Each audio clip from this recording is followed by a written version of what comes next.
எனக்கு எல்லாம் ஞாபகம் இருக்கு. நம்ம ஆர்டிஎக்ஸ் ஷோ ஆரம்பிக்கிறதுக்கு முன்னாடி இந்த மாதிரி விஜய் பேசுறாரு கரூர்ல அப்படிங்கறனால நம்ம நேரல எடுக்கிறோம். எடுக்கிற போது அந்த இடத்துல ஆம்புலன்ஸ் சத்தங்கள் கேட்க ஆரம்பிச்சது.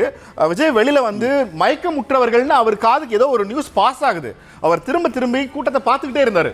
ஆனா ஆம்புலன்ஸ் கிராஸ் ஆகும்போது கூட அது மயக்கமுற்றவர்கள் கிராஸ் ஆகிறதான் நாங்கள் நினைச்சிட்டு இருந்தோம். ஆனா நீங்க சொல்றதை பார்த்தா அவர் பேசுவதற்கு முன்பாகவே இந்த உயிரிழப்புகள் நடந்துருச்சு, ஏறக்குறைய உடல்கள் சரிய தொடங்கிருச்சு இல்லையா? ஆமா ஆமா ஆமா. இன்னொரு என்னன்னா, அங்க வந்து விஜய் பேசுறதுக்கு முன்னாடி நாங்க வந்து அங்க இருக்க மாடியில இருந்து ஒரு சின்ன பசங்க என்ன பண்ணாங்க, விஜயோட கண்ட்ரோல் ரூமுக்கு வந்து சொன்னாங்க, கத்துனாங்க, அதை நிறுத்துங்க நிறுத்துங்க நிறுத்துங்க, நிறைய பேர் விழுந்து கிடக்குறாங்க, நிறுத்துங்க நிறுத்துங்க நிறுத்துங்க. ஆனா அந்த விஜய் சத்தத்துக்கு, இந்த இறைச்சலுக்கு மத்தியில எதுவுமே போய் சேரல.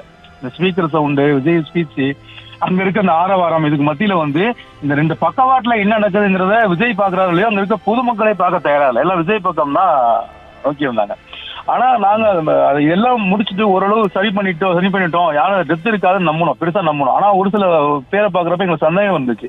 ஏன்னா அவங்க தூக்குறப்ப எந்த ஒரு இதுவுமே இல்லாம சில பேர் வந்து அப்படியே பாத்தீங்கன்னா எங்க சரி பண்ணதுக்கு ஆள் இல்லாம வரிசையாவே கடந்தாங்க. அப்படியே எங்களால முடிஞ்சது என்னன்னா, ஒருத்தர் தூக்கிட்டு போய் சைட்ல அப்படியே உட்கார வச்சோம், உட்கார்ந்துருக்க மாதிரி உட்கார வச்சோம் அவங்களால. ஆனா அப்பயே வந்து அவங்களுக்கு வந்து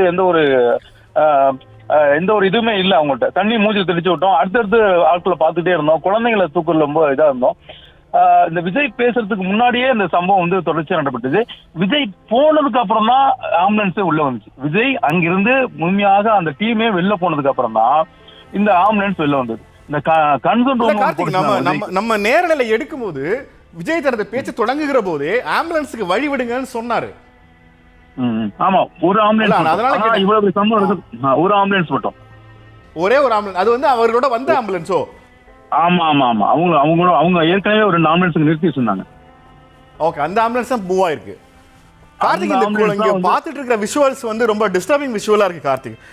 ஒரு கையில குழந்தை வந்து, கை குழந்தை, அது ஒரு வயது கூட ஆன மாதிரி தெரியல, ஒரு கை குழந்தை இறந்ததை வச்சுக்கிட்டு அவர் மருத்துவமனையில அழுகிற காட்சிகளை பார்க்க முடியல. இதை நீங்க நேரில் வேற பார்த்துருக்கீங்க, உடல்களை எடுத்து வேற போட்டேன்னு சொன்னீங்க.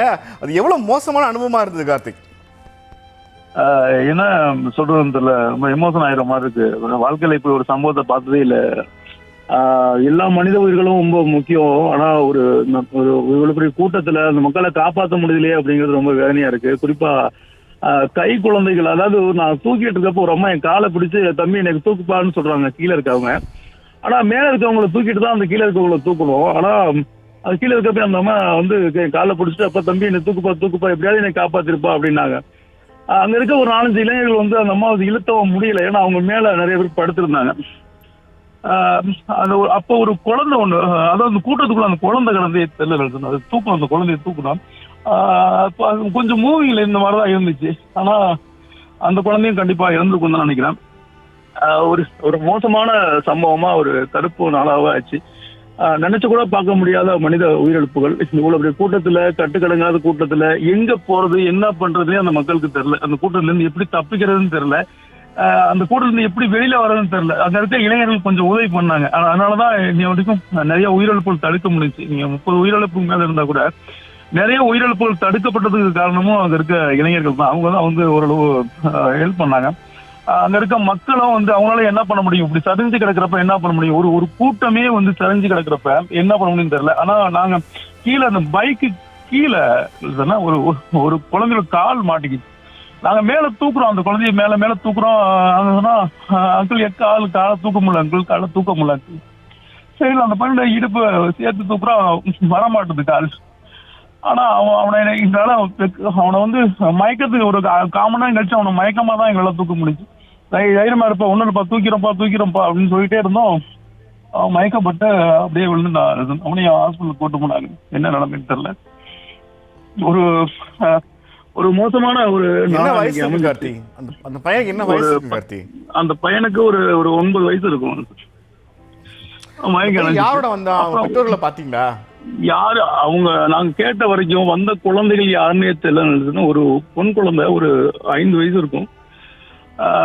நல்லா அழகான பொன் குழந்தை கீழே உள்ள கடந்துருச்சு. தூக்கிட்டு அந்த குழந்தைய யாரு கையில வச்சுக்கிட்டு, அந்த பொண்ணு வந்து மயக்கமா இருக்கா இல்ல இறந்துச்சான்னு கூட தெரியல. யாரு குழந்தைங்கன்னு கத்துறேன். யார் குழந்தை கேட்கறது கூட ஆள் இல்லை. அதனால நிறைய பேர் கடந்து வர்றதுனால பக்கத்துல கொண்டு அந்த குழந்தைய கொடுத்துட்டு இந்த குழந்தைய உடனே ஹாஸ்பிட்டல் ரெடி பண்ணுங்கன்னு சொல்லிட்டு அடுத்து நாங்கள் வேலையை ஆரம்பிச்சோம். அந்த குழந்தை வந்து பச்சை குழந்தை மாதிரி இருந்துச்சு. அந்த குழந்தை அந்த குழந்தைய தூக்கு உடையல அந்த அளவுக்கு தைரியமும் இல்லை. கண்ணுக்கு நேராவே மனித உயிர்கள் அப்படியே சரிஞ்சு கலந்து இது வரைக்கும் வாழ்க்கையில பார்த்ததே இல்லை. அவ்வளவு பெரிய பலமான மனிதரும் கிடையாது.